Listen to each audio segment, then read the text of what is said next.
আসসালামু আলাইকুম। গ্লোবাল বাংলা নিউজে আপনাকে স্বাগত। শুরুতেই সংবাদ শিরোনাম, পরে বিস্তারিত।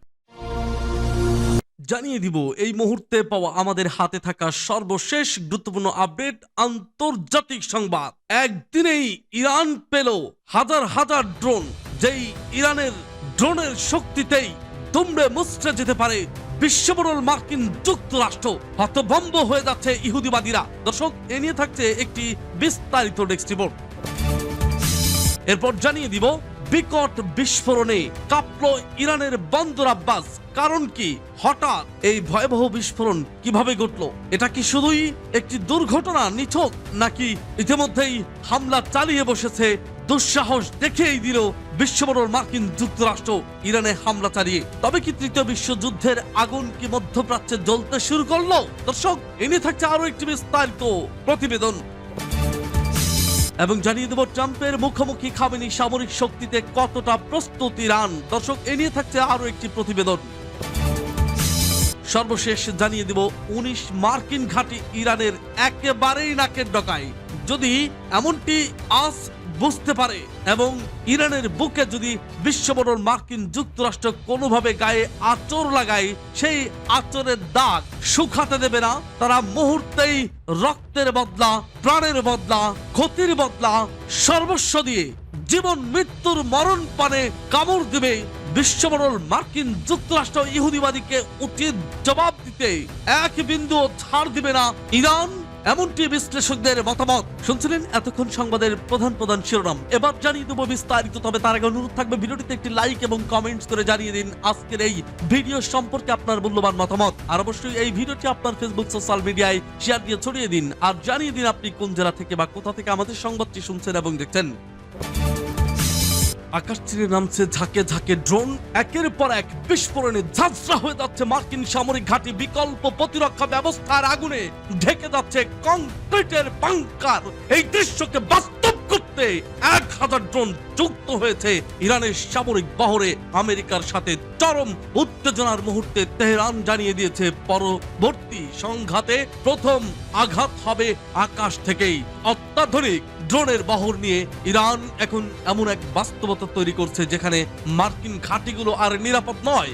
যুদ্ধের ভাষায় এটি ইরানের খোলা সতর্কবার্তা। মধ্যপ্রাচ্যের আকাশে আবারও যুদ্ধের গর্জন, উত্তেজনার পারদ যখন চরমে, ঠিক তখনই শক্তি প্রদর্শনে নতুন বার্তা।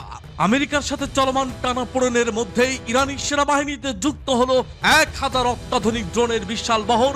একে শুধু সামরিক সংযোজন নয়, বরং সম্ভাব্য সংঘাতের আগাম সতর্ক সংকেত হিসেবেই দেখছেন বিশ্লেষকরা। বৃহস্পতিবার ইরানি সেনাবাহিনীর সর্বাধিনায়ক মেজর জেনারেল আমির হাতামির নির্দেশে এই ড্রোনগুলো 4টি সামরিক শাখায় মোতায়েন করা হয়েছে বলে জানায় গণমাধ্যম। এর ফলে স্থল, নৌ, আকাশ ও প্রতিরক্ষা সব শাখায় অপারেশনাল সক্ষমতা একযোগে উল্লেখযোগ্যভাবে বেড়েছে। তেহরানের ভাষায় এটি ভবিষ্যৎ যে কোনো যুদ্ধ পরিস্থিতির জন্য দ্রুততম পরিস্থিতির প্রস্তুতির অংশ। ইরানি সামরিক সূত্র বলছে 2025 সালের জুনে ইসরায়েলের সঙ্গে 12 দিনের ভয়াবহ যুদ্ধ এই ড্রোন কর্মসূচিকে নতুন গতি দিয়েছে। ওই যুদ্ধে ইরানের বিভিন্ন স্থাপনায় মার্কিন ওই ইসরায়েলি হামলার কৌশল বিশ্লেষণ করে দেশীয় প্রযুক্তিতে ড্রোন গুলো নকশা করা হয়েছে। অর্থাৎ এটি কেবল প্রযুক্তি নয়, বাস্তব যুদ্ধ অভিজ্ঞতার ফল। এই ড্রোন বহরকে 4টি শ্রেণীতে ভাগ করা হয়েছে। ধ্বংসাত্মক ড্রোন শত্রুর কৌশলগত স্থাপনা গুড়িয়ে দিতে সক্ষম। আক্রমণাত্মক ড্রোন সরাসরি হামলায় ব্যবহৃত হবে। গোয়েন্দা ড্রোন শত্রুপক্ষের গতিবিধি নজরদারি করবে। আর ইলেকট্রনিক যুদ্ধের ড্রোন শত্রুর রাডার ও যোগাযোগ ব্যবস্থা অকার্যকর করতে পারবে। ইরানের দাবি, স্থল, আকাশ ও সমুদ্রের স্থির কিংবা চলমান লক্ষ্যবস্তুতে পিন পয়েন্ট নির্ভুলতায় আঘাত আনতে সক্ষম এসব ড্রোনগুলো কার্যক্রমে আসার পর মেজর জেনারেল আমির হাতামি বলেন, ভবিষ্যৎ শত্রুর যে কোনো কৌশলগত চাল মোকাবেলায় এখন অনেক বেশি প্রস্তুত ইরান। দ্রুত যুদ্ধ প্রস্তুতি এবং সীমান্তে যে কোনো বিদেশি আগ্রাসনের কঠোর জবাব দেওয়াই এই কর্মসূচির মূল লক্ষ্য। বিশেষ করে মধ্যপ্রাচ্য আমেরিকার থার্ড ও প্যাট্রিয়ট মিসাইল সিস্টেম মোতায়েন পাল্টা হিসেবেই এই ড্রোন বহরকে ইরানের নতুন রক্ষা কবচ হিসেবে দেখা হচ্ছে। একই সময়ে ইরানকে পারমাণবিক চুক্তিতে সই করতে চাপ দিচ্ছে ট্রাম্প প্রশাসন। এই চাপ আরো জোরালো করতে মধ্যপ্রাচ্যের রণতরী আব্রাহাম লিঙ্কনের নেতৃত্বে একটি মার্কিন বহর পাঠিয়েছে ডোনাল্ড ট্রাম্প। জবাবে তেহরান জানিয়েছে তারা যুদ্ধ চায় না, তবে আঘাত এলে পিছু হটবে না। এই জাতি ঘুমাবার নয়, এই জাতি মাথা নত করার নয়, এই জাতি ইহুদিবাদীদের কাছে কখনোই পরাস্ত হতে পারবে না। আমেরিকা ইরান ঘিরে দ্বন্দ্বের মধ্যেই শনিবার ইরানের বন্দর আব্বাসে ভয়াবহ বিস্ফোরণের ঘটনা ঘটছে, যা শহরবাসীকে এক প্রকার স্তব্ধ করে দিয়েছে। কি কারণে বা কেন বিস্ফোরণ হয়েছে তা নিয়ে বিশ্বজুড়ে শুরু হয়েছে জল্পনা কল্পনার আজ সৃষ্টি হয়েছে নানা গুঞ্জন। ইরানের উপকূলীয় শহর বন্দর আব্বাসের মোয়াল্লেমে বুলেভার্ডের একটি 8 তলা ভবনে বিস্ফোরণ ঘটে।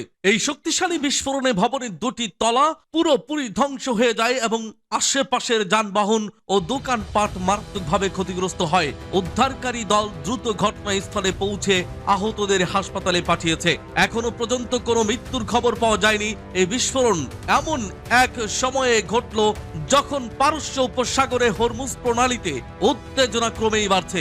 ইরান রবিবার ও সোমবার হরমুজ প্রণালীতে একটি লাইভ ফায়ার মহড়া পরিচালনা করবে বলে ঘোষণা দিয়েছে। মার্কিন যুক্তরাষ্ট্র সতর্ক বার্তা দিয়েছে যাতে কোনো সংঘর্ষ বা অস্থিতিশীলতা না ঘটে। ইরান সরকার ঘটনার সঙ্গে কোনো সামরিক কার্যক্রমের সম্পর্ক অস্বীকার করেছে, তবে ঘটনার মধ্যেই মধ্যপ্রাচ্য উত্তেজনা নতুন করে বৃদ্ধি পেয়েছে। সবকিছু নিয়ে আন্তর্জাতিক দৃষ্টিকোণ এবং স্থানীয় নিরাপত্তা সংস্থা খতিয়ে দেখছে পরিস্থিতি। এখন প্রশ্ন উঠেছে, এই বিস্ফোরণ কি নিছক একটি দুর্ঘটনা নাকি মধ্যপ্রাচ্যের উত্তাল পরিস্থিতিতে নতুন করে উত্তেজনার আগুনে ঘি ঢালার ইঙ্গিত? হরমুজ প্রণালীকে ঘিরে সামরিক মহড়া, যুক্তরাষ্ট্রের কড়া সতর্কবার্তা আর তার মাঝেই বন্দর আব্বাসের এই ভয়াবহ বিস্ফোরণ, সব মিলিয়ে পরিস্থিতি কোন দিকে যাচ্ছে তা নিয়ে জল্পনা যেন ক্রমেই ঘনীভূত হচ্ছে। ইরানকে ঘিরে যুক্তরাষ্ট্রের সামরিক প্রস্তুতি পাল্টা হুমকি আর কূটনৈতিক বার্তার দোলাচলে আবারও অস্থির হয়ে উঠেছে মধ্যপ্রাচ্য। মার্কিন প্রেসিডেন্ট ডোনাল্ড ট্রাম্প যুদ্ধ এড়ানোর ইঙ্গিত দিলেও থেমে নেই সামরিক তৎপরতা। আকাশে যুদ্ধ বিমান, সাগরের রণতরী, মহা বিপদের আশঙ্কায় পুরো মধ্যপ্রাচ্য। তেমন ওয়াশিংটনে টানা কয়েকদিনের উত্তেজনার মধ্যেই পারমাণবিক শক্তি চালিত রণতরী ইউএসএস আব্রাহাম লিঙ্কনের নেতৃত্বে বিশাল নৌবহর নিয়ে ইরানের জলসীমার কাছে এগিয়ে যাচ্ছে মার্কিন বাহিনী। তবে পাল্টা প্রতিক্রিয়ায় তেহরানও প্রস্তুত। তারা তাদের সামরিক ভান্ডারে যুক্ত করেছে 1000 নতুন ড্রোন। শক্তি প্রদর্শনের এই পাল্টি বার্তা সংকটকে ঠেলে দিচ্ছে আরো বিপজ্জনক পর্যায়ে। বিশ্লেষকদের মতে 2026 সালে এসে ইরান যুক্তরাষ্ট্রের সম্পর্ক গত কয়েক দশকের মধ্যে সবচেয়ে ঝুঁকিপূর্ণ অবস্থানে পৌঁছেছে। বৈশ্বিক সামরিক শক্তির র্যাঙ্কিংয়ে যুক্তরাষ্ট্র শীর্ষে থাকলেও ইরান ও আরো হালকা প্রতিপক্ষ নয়। সামরিক সক্ষমতার বিচারে বর্তমানে ইরান বিশ্বের শীর্ষ ও 15 শক্তিশালী দেশের একটি। ইরানের সামরিক শক্তির মূল ভিত্তি তাদের জনবল, দেশটির সশস্ত্র বাহিনী গঠিত 2টি সমান্তরাল কাঠামোই।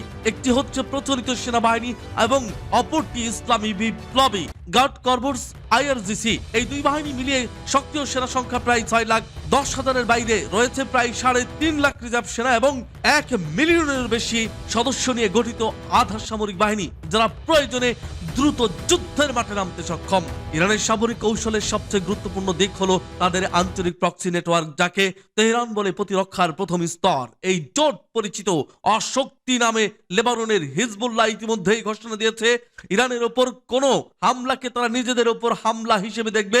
সংগঠনটির হুঁশিয়ারি, ইরানের সঙ্গে যুদ্ধ শুরু হলে পুরো মধ্যপ্রাচ্যই আগুনে পুড়ে ছারখার হবে। তেলে বুকে জ্বলে উঠবে পুরো দমে ইরান, যেই ইরানের তেলের আগুনে পুড়ে ছারখার হবে গোটা বিশ্ব। তামা মার্কিন প্রেসিডেন্ট ডোনাল্ড ট্রাম্প হম্বিতম্বি দিয়েই চলেছেন। এদিক থেকে সেদিক হলেই তিনি ইরানের 12টা বাজাবেন।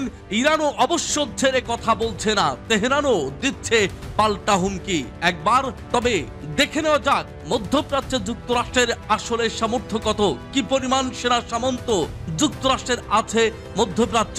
ইরানকে ঘিরে উত্তেজনা বাড়তে থাকায় অঞ্চল জুড়ে নিজেদের সামরিক শক্তি জোরদার করেছে ওয়াশিংটন। সাম্প্রতিক দিনগুলোতে অতিরিক্ত যুদ্ধজাহাজ, যুদ্ধ বিমান এবং প্রতিরক্ষা ব্যবস্থা মোতায়েনের মাধ্যমে যুক্তরাষ্ট্র স্পষ্ট বার্তা দিচ্ছে যে তারা যে কোনো পরিস্থিতির জন্য প্রস্তুত। বর্তমানে মধ্যপ্রাচ্য জুড়ে যুক্তরাষ্ট্রের প্রায় 40,000 সেনা অবস্থান করছে। কাউন্সিল অন ফরেন রিলেশনস এর তথ্য অনুযায়ী এই অঞ্চলে যুক্তরাষ্ট্রের অন্তত 19টি সামরিক ঘাঁটি রয়েছে, যার মধ্যে 8টি ঘাঁটি স্থায়ী মার্কিন সামরিক উপস্থিতির সবচেয়ে গুরুত্বপূর্ণ কেন্দ্রগুলোর একটি হলো কাতার আল উদাইদ বিমান ঘাঁটি। দোহার উপকণ্ঠে অবস্থিত এই ঘাঁটিটির যুক্তরাষ্ট্রের সেন্ট্রাল কমান্ড সেন্টকমের ফরওয়ার্ড হেডকোয়ার্টার। এখানে প্রায় 10,000 মার্কিন সেনা অবস্থান করছেন। একই সঙ্গে রয়েছেন যুদ্ধ বিমান, জ্বালানি বহনকারী বিমান, গোয়েন্দা ও নজরদারি সরঞ্জাম। বাহরাইন হলো মার্কিন নৌবাহিনীর ৫ম নৌবহরের সদর দপ্তর। প্রায় 9,000 মার্কিন সেনা কর্মকর্তা এখানে এই পারস্য উপসাগরে, লোহিত সাগর এবং আরব সাগরে মার্কিন নৌ অভিযান পরিচালনার কেন্দ্র এটি। কুয়েতেও রয়েছে যুক্তরাষ্ট্রের বড় সামরিক উপস্থিতি। দেশটিতে প্রায় 13,500 সেনা মোতায়েন আছে। ক্যাম্প আরফজান এবং আলী আল সালেম বিমান ঘাঁটি ইরাক ও সিরিয়ার জন্য একটি গুরুত্বপূর্ণ লজিস্টিক ও ট্রানজিট হাব হিসেবে ব্যবহৃত হয়। সৌদি আরবে অবস্থান করছে প্রায় 2,700 মার্কিন সেনা, যার মূল দায়িত্ব আকাশ ও ক্ষেপণাস্ত্র প্রতিরক্ষার দেখভাল করা। রিয়াদের কাছে প্রিন্স সুলতান বিমান ঘাঁটিতে প্যাট্রিয়ট মিসাইল ব্যাটারি মোতায়েন রয়েছে। সংযুক্ত আরব আমিরাতের প্রায় 3,500 মার্কিন সেনা রয়েছে। আলফ্রা বিমান ঘাঁটি নজরদারি এড়িয়ে ও গোয়েন্দা মিশনের জন্য ব্যবহৃত হয়, যা অতীতে ইসলামিক স্টেটের বিরুদ্ধে অভিযানে গুরুত্বপূর্ণ ভূমিকা রেখেছিল ইরাক, সিরিয়া এবং জর্ডানেও। যুক্তরাষ্ট্রের কৌশলগতভাবে গুরুত্বপূর্ণ উপস্থিতি রয়েছে। এই ঘাঁটিগুলো ইরান সমর্থিত সশস্ত্র গোষ্ঠীগুলোর হামলার ঝুঁকিতে সবচেয়ে বেশি রয়েছে। সাম্প্রতিক শক্তি বৃদ্ধির অংশ হিসেবে যুক্তরাষ্ট্র মোতায়েন করেছে পরমাণু শক্তি চালিত বিমানবাহী রণতরী ইউএসএস আব্রাহাম লিঙ্কন। এই রণতরীর সঙ্গে রয়েছে টমাহক ক্রুজ মিসাইল বাহী ডেস্ট্রয়ার, যুদ্ধ বিমান, স্কোয়াড্রন, ইলেকট্রনিক যুদ্ধ সক্ষমতা এবং স্টেলথ ফাইটার জেট। এছাড়া কাতারে অবতরণ করেছে RC 135 রিভেট জয়েন্ট নজরদারি বিমান, যা রাডার ও যোগাযোগ ব্যবস্থার তথ্য সংগ্রহে ব্যবহৃত হয়। জর্ডানে মোতায়েন করা হয়েছে এক F যুদ্ধ বিমান এবং শিগগিরই একটি 3rd ক্ষেপণাস্ত্র প্রতিরক্ষা ব্যবস্থা আনার প্রস্তুতি চলছে। তবে গুরুত্বপূর্ণ বিষয় হলো, মধ্যপ্রাচ্যে অনেক দেশই তাদের ভূখণ্ড বা আকাশ সীমা ব্যবহার করে ইরানের বিরুদ্ধে সরাসরি হামলার অনুমতি দিতে রাজি নয়। কাতার, সৌদি আরব জানিয়েছে তারা সংঘাতে জড়াতে চায় না। বিশ্লেষকদের মতে যুক্তরাষ্ট্রের এই বিশাল সামরিক উপস্থিতি একদিকে যেমন ইরানকে নিবৃত্ত করার কৌশল,